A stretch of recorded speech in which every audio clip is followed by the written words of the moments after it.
Good evening, our esteemed viewers. You are welcome to the month of June and to a fresh edition of your favorite program, Democracy and Rule of Law. A program where we delve deep into issues that borders on democracy, rule of law, governance, politics, and things that has to do with the administration of this country, Nigeria. In today's episode, we'll be looking at two very important topics. One of them is the mass defections that is rocking the political claim and space of this country, Nigeria. With the defections that's presently going on, a lot of people are concerned about the future of democracy in Nigeria. Do we really have constitutional democracy? In view of what is going on as far as carpet crossing is concerned, we'll look at it, and we also go to look at the judgment of the Court of Appeal that has set aside the Federal High Court concerning the local government elections conducted in Kano State in October 2024. To do justice to these two topics, our guests were already seated. I will introduce them after a brief break. My name is Obi Orome. We'll go on a short break and we'll come back. I will introduce our guests who are already seated. Thank you. Don't go out. Just hang on and we'll right back. If you are just joining us, we are on to a forever program, Democracy and Rule of Law. And in the guests, our guests of today are Pastor Deji Olale, citizen senior legal practitioner, practicing in Lagos. Deji, you are welcome. Thank you very much. It's a pleasure to be on the program again. And also in our midst this evening is Pastor Mike Omonam, a seasoned legal practitioner. Pastor Mike, you are welcome. Thank you very much. Good evening, viewers. Right. Without wasting time, we want to go into the nitty-gritty of the first topic. We are all aware that in recent times there have been defections, cross-carpetings, political prostitutions, as some would want to call it, that has resulted in politicians and political loyalists dumping the parties on the basis of which they won elections and going to other parties. And this has resulted in Nigerians and observers getting worried. Pastor Deji, with this cross-carpeting, that appears to be unprecedented in Nigeria, what do you think is the cause of this cross-carpeting? Thank you very much. I think it's not something that's new in our polity. Cross-carpeting started way back at during the independence era, just shortly before independence. 1951, to be precise. Yes, when we had realignment of politicians moving from one party to from NCNC into Action Group in those days. Yes, that was 1951. Yes. And of course, since that time, there had been some development over this kind of movement of people from parties to parties. And it's really unfortunate that it has escalated in recent times. And I think that's why this clamor is on, why this agitation over the fate of democracy in Nigeria in view of this carpeting, some of the experiences that we have witnessed in the last 1.5 years. The massive movement of people from almost all the mainline parties into one political party. And I think that is why there is so much discourse over it, because it spells danger for our democracy. There is no doubt that gradually, the politicians will call it a realignment of forces, but is actually a realignment of interest, and is a self-serving development. Is a thing that is uncalled for in a polity like Nigeria that is still nascent, nascent democracy that is developing. What we are having now is a railroading into a tyrannical system of governance, a dictatorship. Now, because by the time you have all the major political elements in one political group, then what you have is there'll be no opposition. Yes, Pastor Mark Omonam, what do you think can be done to halt this attempt to stifle democracy in Nigeria? Thank you very much. As my colleague has said, is a political realignment of interests that is causing these defections here and there. You know, ordinarily, defection or cross-carpeting is part of political system. But we discover that in Nigeria, whatever is allowed in same claims does not work here properly. Now, when the previous or when the administration of I think it was Jonathan decided that people were just jumping ship from one political party to the other, the National Assembly amended the constitution to penalize anybody that would jump or cross carpets, get from one political party, the political party that brought him into power, into another. And that was when they amended and brought in Section 68 of the Constitution of the Federal Republic of Nigeria, 1999, as amended.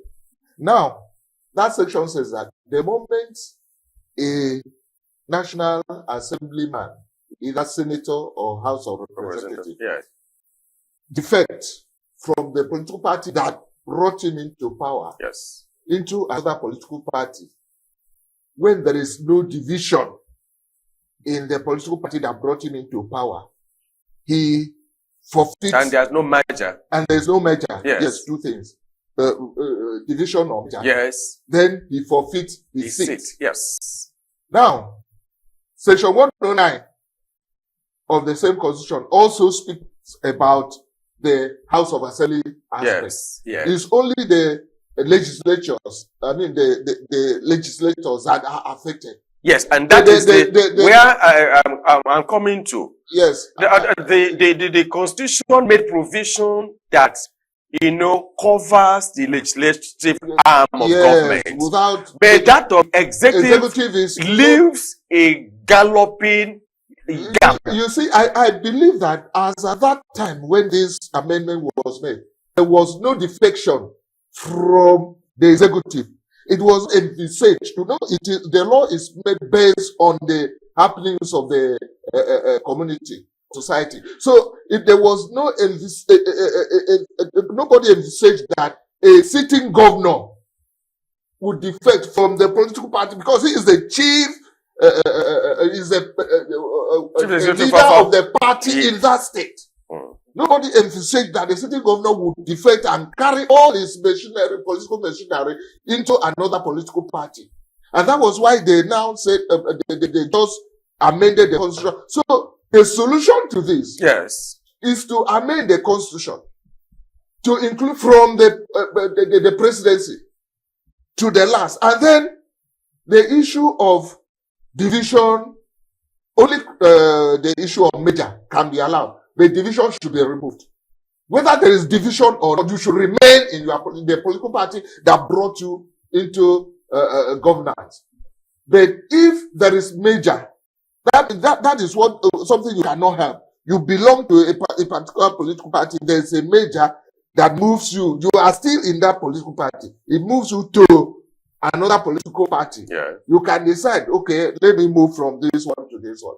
But I think they should amend the constitution as a matter of urgency. If they want to save democracy, they should amend the constitution for anybody that comes into governance, who comes into power through a particular political party, not to cross-carpet to another political party during the tenure or during the period that he is holding in that public service, public office.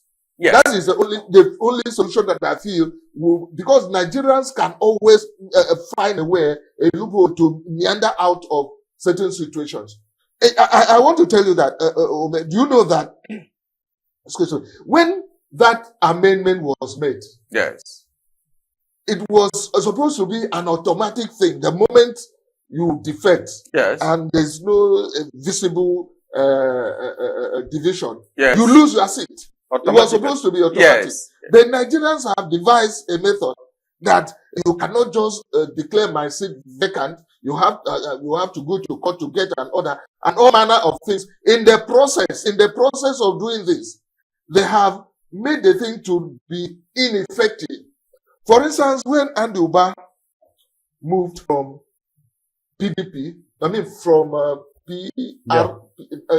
YPP to APC, he just simply wrote a letter to the Senate President. Ifeanyi Uba. Ifeanyi Uba, sorry. Yes. Ifeanyi Uba, I'm sorry Yes. about that. When Ifeanyi Uba moved, he simply wrote a letter to the Senate President Yes. saying that he has moved from this to this because of division. It just said division. He did not mention a particular division in his political party because he knows that is a condition for moving. Yes. You understand? Yes. And the Senate President, who is by law expected to investigate to find out Yes. whether there is division, simply admitted it Welcome because him. he is coming to his own political party. He would not tell him, let me see the division in your political. There's nothing like that, no query. Just admitted him or welcomed him into the political party. What has always happened when Adam Shomole said, commit sin somewhere, come over to us, you become sinless. Yes. Pastor Deji, Yeah. looking at the position of the Supreme Court in AG Federation and Atiku Abubakar, what the Supreme Court lamented, that it was unconscionable, it was immoral, it was the height of ingratitude for a candidate to dump the party that brought him to power. But that because it was not covered by the Constitution, that it was not illegal. And that has to do with the executive arm of government. That was when he abandoned his party and moved to another party when he was having issues with the former president, Olusegun Obasanjo.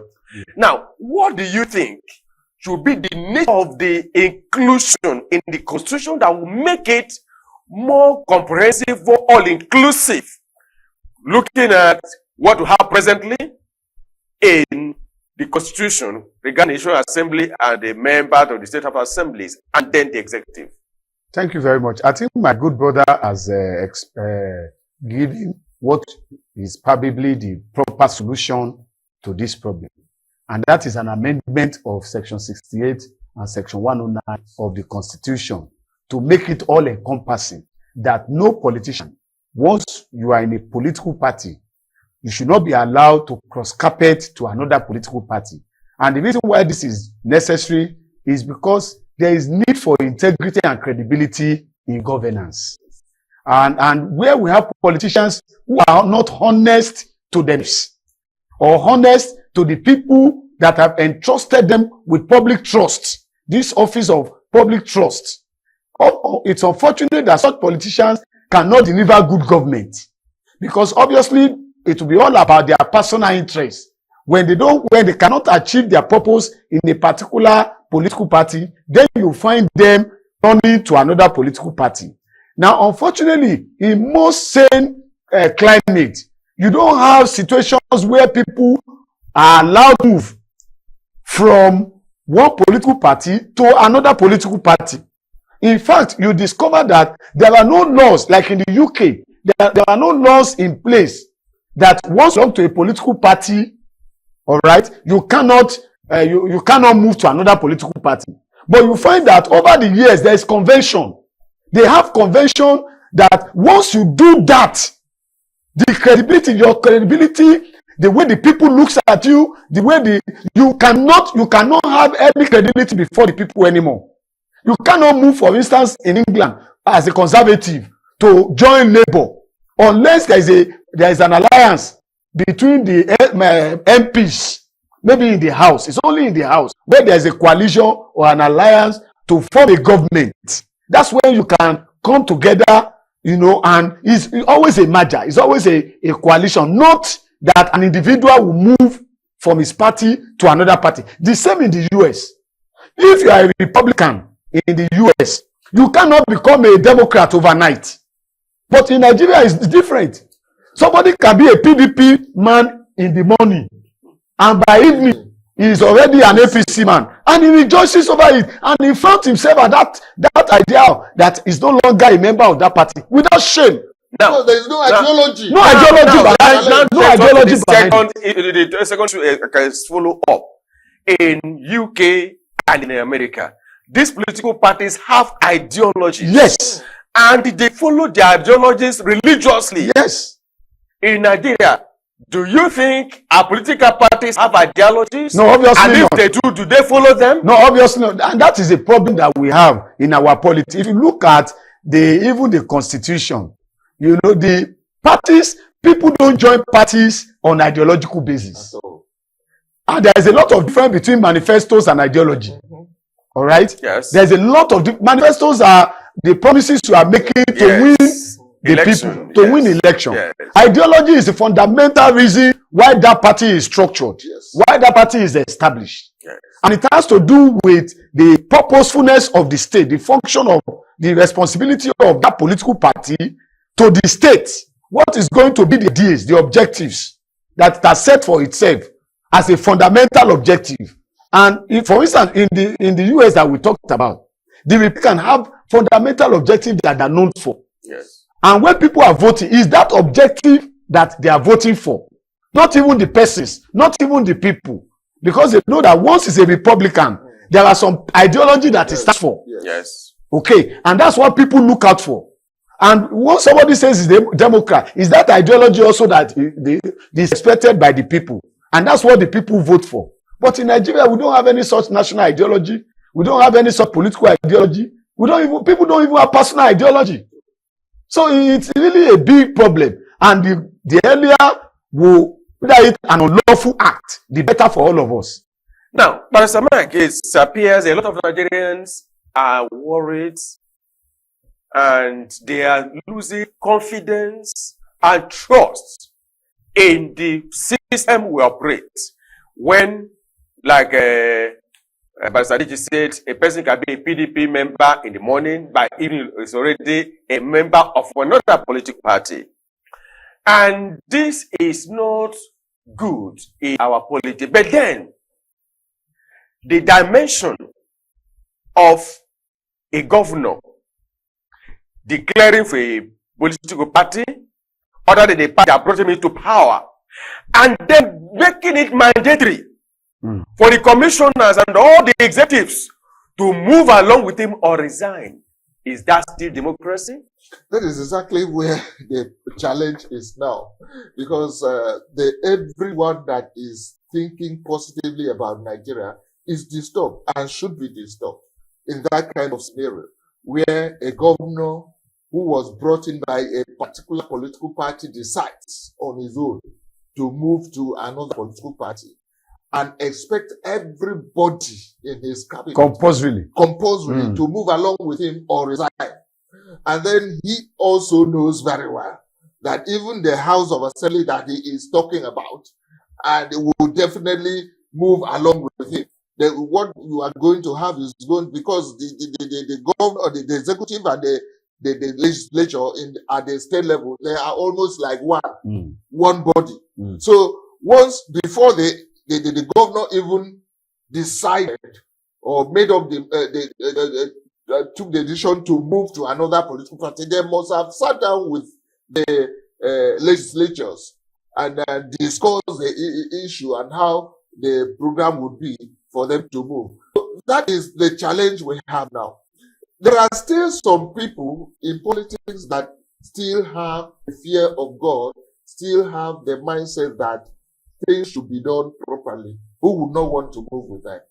And these are very few, very minor parts of the political system. Yes, and in the Southeast, a governor is preparing to move. Yes. And is given a condition that if you are not ready to move with him, as a commissioner or a member of his executive, you must resign. That is or be thrown out. In the South now. South. Akwa Ibom. That is in my state. And the government is saying that if you are not ready to go with me, then you resign. Because apart from the fact that, apart from what, there's another state in the yes. Okay. And where it has been orchestrated. He also is that not a rape of democracy? He said that he is still going to be in charge of the machinery of his political party that he is already in. Now, when he moves to the other one, he's still going to control the machinery of the political party. It's a very shameful thing. And I think, as I said earlier, this has to stop, because if it is not stopped immediately, if nothing is done about it urgently, you are going to destroy the political system in Nigeria, and that would not be good for Nigerians. I believe that if we were to have free, fair, and credible elections in Nigeria, such governors would be voted out of power in the next coming election, no matter what happens. Because he is behaving as if he is the only one in charge of the state. He is behaving as if he is the owner of the state belongs to him, simply because you have the privilege of taking charge of the state through the votes of the citizens. And you now believe you can do anything and you cannot do anything. You cannot just tell everybody in your cabinet that if you don't want to move with me, you resign. That is very, very hypocritical. And I want to believe that there are some people who will still challenge this decision. But the challenge I have. Yes. And that is David Umahi, that the Court of Appeal said, lamented, just as you said, lamented. Yes. That it is very immoral. Yes. Morality is not enough. It's very shameful for somebody to carry all the political machinery of the political party that brought you into power into another political party. Yes. And then you abandon your own political party because there is no penalty. There is nothing to punish you for in the constitution or under the law for doing that. It is very shameful. But I think the only solution, as I had said earlier, is the amendment of the constitution. And then that should be done urgently. But you see what? And you know what? It might be difficult to amend the constitution because the beneficiaries of this are the politicians. Are the politicians who are in power, I want to make a contribution that Nigerian people also have a part to play in it. Now, there's a question I want to ask you. Yes. Looking at the whole scenario playing out. Now, the case of Atiku Abubakar, they wanted to void his chances because he left his party. In view of the provision of Section 221 of the Constitution, that says that only political parties can present candidates and canvass for votes. And with the judgment of the Supreme Court that it is political party that wins an election, is it not possible for these political parties to approach the court this time around, asking the court that they want claim demand that the election they won from that particular candidate? Yeah, it is possible. The law. Do you understand the question? Since for now we don't have independent candidates in the country, going by the Constitution and the Electoral Act, and then it is the political parties that have won the election that brought these persons into power, and they decided to move to another political party. Can the parties that won the elections go to the court to claim their mandate? Yes. Because they are the ones that own the mandate, not the person that that is the politician. For. Yes. Now, as you have rightly observed, that is the proper thing to do. Yes. But you find that in Nigeria, for political expediency or political inexpediency, whichever one, our political parties they don't believe in using the instrumentation of the court to solve party crisis. They believe in using their own political will, what they call political will, to resolve crisis. And that's why we keep having this crisis unresolved. Most of the time when incidents like this happen, rather than approach the court for interpretation of the law, the political parties just shy away and they just allow the sleeping dog to lie. And we set a precedent by doing that. Now you have, there is what is called party supremacy. All right. The party has very strong power that is given to it to determine and dictate who should represent it. And when somebody no longer represents that party, the party has the right to approach the court to invalidate the candidacy of that person and win back that trust that the people had given to them. Just like you have rightly observed, just like the Supreme Court have also said that it is the party that is voted for, Yes. not the individual. The individual is just an agency of the political party. So if an individual moves from a particular political party to another political party, he has breached not just the trust that the people who are voting for that party has in him, but he has also breached the trust of that political party, that trust that is entrusted to him to represent that. So ordinarily, our political parties should be more active in calling for judicial interpretation of some of these issues. Yes, particularly as it is clear that the persons in question got that position because they belong to that political party at that time. Yes, at that time. And they were presented. That thing belongs to that party. Yes.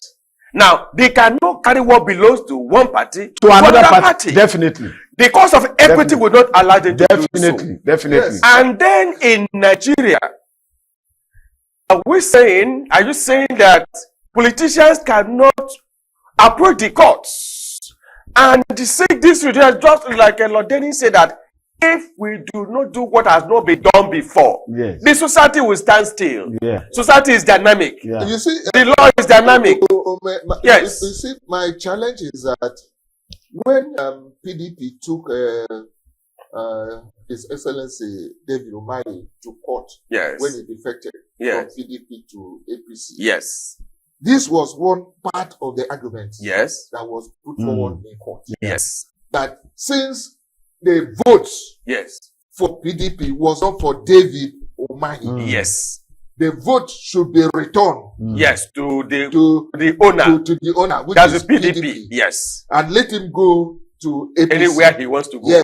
And because of that, he is no longer supposed to be the governor of Ebonyi State. But the Court of Appeal said no. Because there is nothing in the Constitution that says that the moment you move, though there is no provision for movement there for the governor, the moment you move for the executive general, the moment you move, that you will lose your position. That is supposed to be provided for expressly. The only challenge I have in that case was that it did not get to the Supreme Court. I would have heard what the Supreme Court would have said in this exercise. But I think it is proper. It is proper.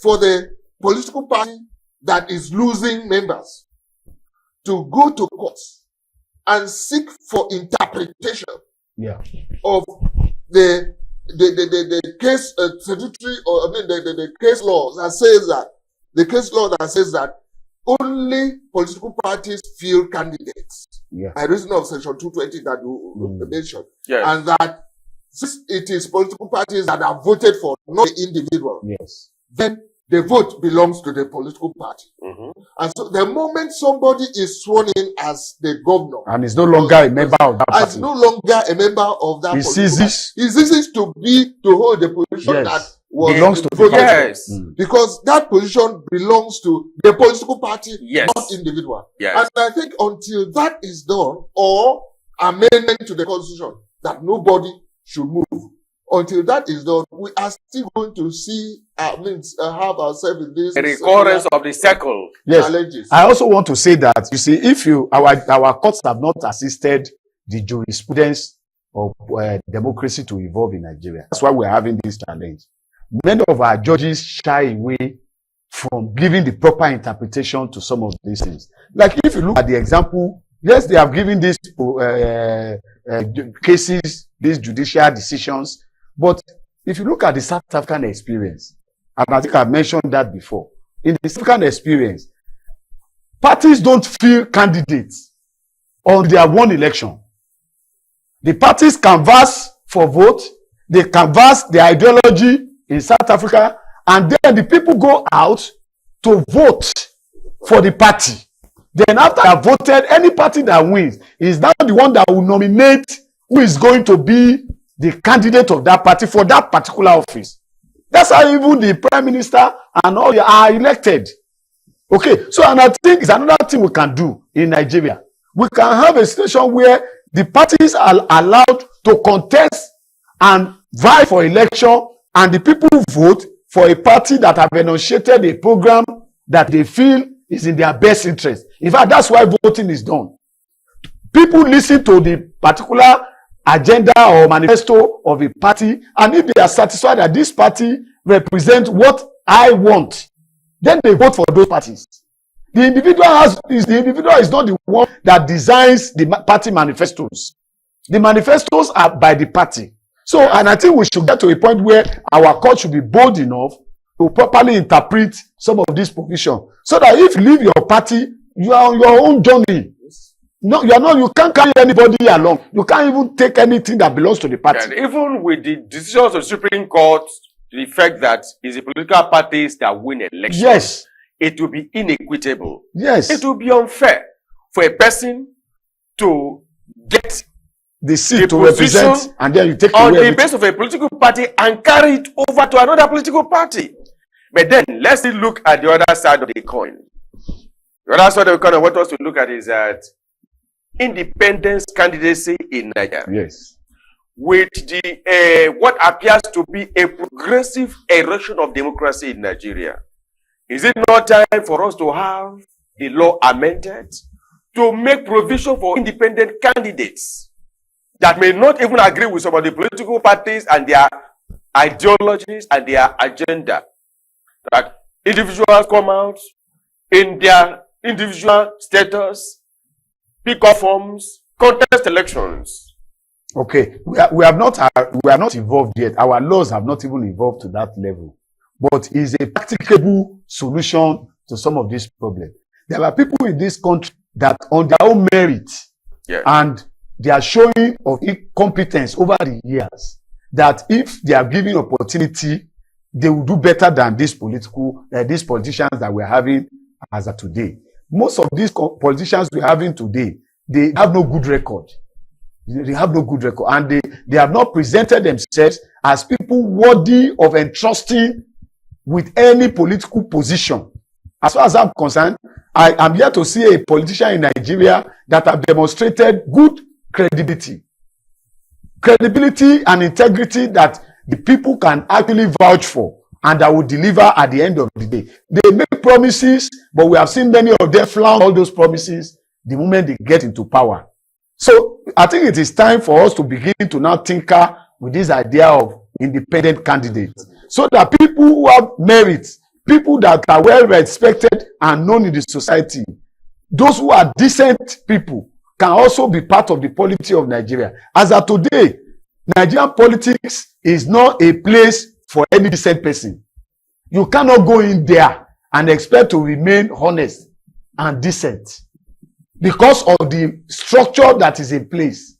And until we either demolish that structure or we allow independent candidate, by the time we allow independent candidate, I believe that a lot of these people will be pushed aside and people will begin to vote for merit based on individuals. Yes, I also want to support that idea. But you see, politicking in Nigeria is a very expensive adventure.